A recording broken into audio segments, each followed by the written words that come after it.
Hi everyone, my name is Kate Hartman.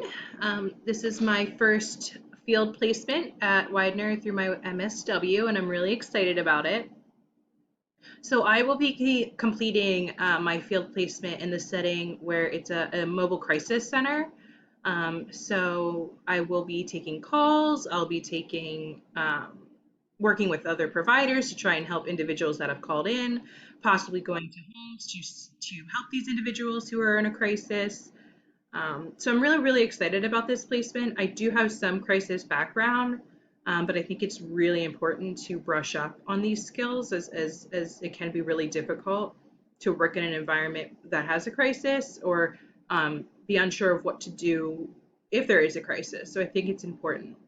My one concern for my field placement or the type of agency, I guess you could say, is the risk of burnout. Um, Being a crisis worker is a difficult job.